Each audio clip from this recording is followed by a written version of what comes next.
ભગવદ્ ગીતા કહે છે, જ્યારે મન અશાંત થાય ત્યારે સાચું યુદ્ધ અંદર જ જન્મે છે, અને એ યુદ્ધ જીતવાનો માર્ગ પણ આપણું મન જ બતાવે છે.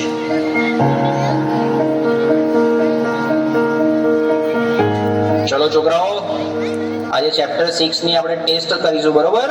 ટેસ્ટ પેપર સ્ટાર્ટ કરીએ, બેસી જાઓ બધા. સાહેબ, મેં પ્રયત્ન તો બહુ કર્યા, પણ જેટલું વાંચું છું એટલું ભૂલાઈ જવાય છે. મારું ધ્યાન બેસતું જ નથી. અરે ધ્યાન બેસાડવું પડે બેટા, આ રીતે તો એક્ઝામમાં તકલીફ પડશે. મને ખબર છે, પણ સાહેબ તમે જેટલું કહો છો યાદ રાખ, થોડું ભણી લે, પણ મને અંદરથી એવું લાગે છે કે હું કંઈ જ નહીં કરી શકું. અરે શાંતિ રાખ, થોડો શ્વાસ લે, પાણી પી, બધું ઠીક થઈ જશે. આટલી બધી ચિંતા ના કરીશ તું. ના સાહેબ, બધું હાથમાંથી નીકળી રહ્યું છે. મને સમજાતું નથી મારી જોડે શું થઈ રહ્યું છે.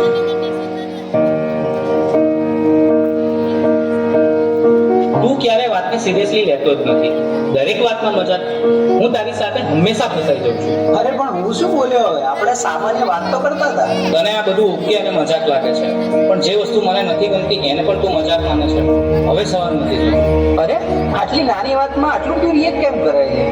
આજે તું કંઈક અજીબ જ બિહેવ કરી રહ્યો છે. શું થયું? મને પોતે જ સમજાતું નથી. બસ મારું મગજ હવે ચાલતું નથી. મને યાર થોડો સમય એકલો રહેવા દે. બેટા, સ્કૂલમાંથી આવી ગયો? ખાવાનું રેડી છે? ચાલ પહેલા ખાઈ લે, પછી થોડું રિવિઝન કરી લઈએ. બસ મને રિવિઝન, હોમવર્ક, માર્ક્સ, દરેક વાતમાં તમે ભણવાનું કેમ વાત લઈ દો છો? એના સિવાય બીજી કઈ વાત જ નથી હોતી તમારી પાસે. અરે એમાં હું ખોટું શું બોલી? હું તો તને ફક્ત મદદ કરવાની કોશિશ કરી રહી છું. મદદ કે પ્રેશર?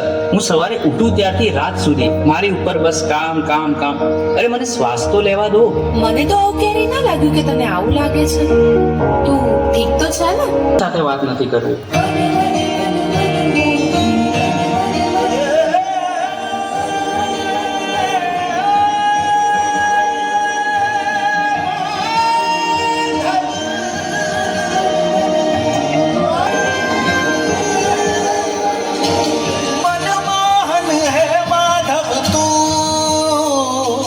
જીવ તરતારું, જીવ તરતારું, મનમોહન હે માધવ તું. જીવ તરતારું, જીવ તરતારું, તારા માર્ગનો એકલ પ્રવાસી હું, મારી નદીનો તું સાગર. આખું જગ તું તારો નિવાસી હું, ના હું મીરા કે મારી નૈયાનો આતમ ખલાસી તો કાના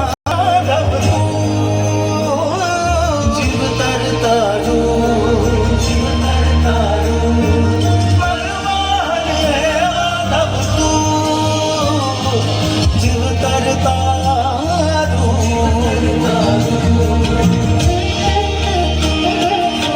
હવે તો એવું લાગે છે કે કોઈ મદદ કરવાની નથી, ભગવાન પણ નહીં. આ બધું હું એકલો જ ભોગવી રહ્યો છું, અને અંદરથી પણ તૂટી રહ્યો છું.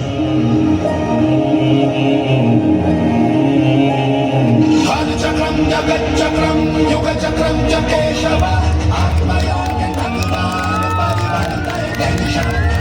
ચક્રમ જગત ચક્રમ યુગ ચક્રમ ચ કેશવ આત્મયોગ્ય ભગવાન પરિવર્તય દેશમ.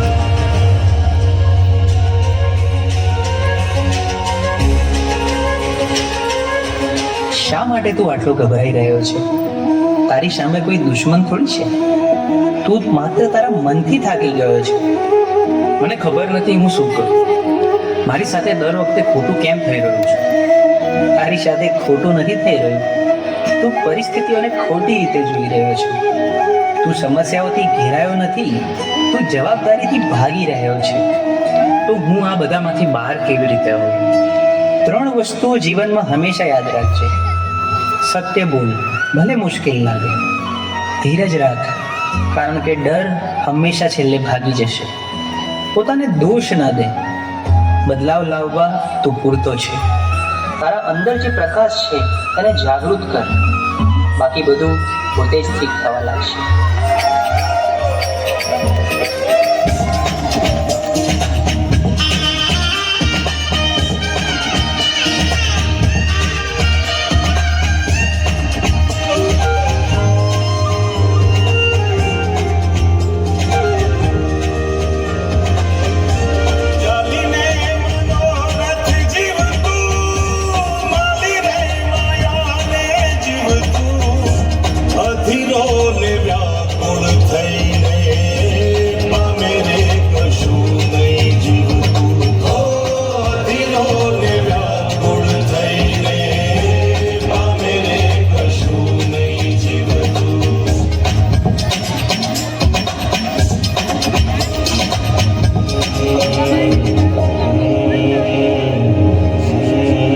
ખોટું નથી, રસ્તો તો અંદર જ છે.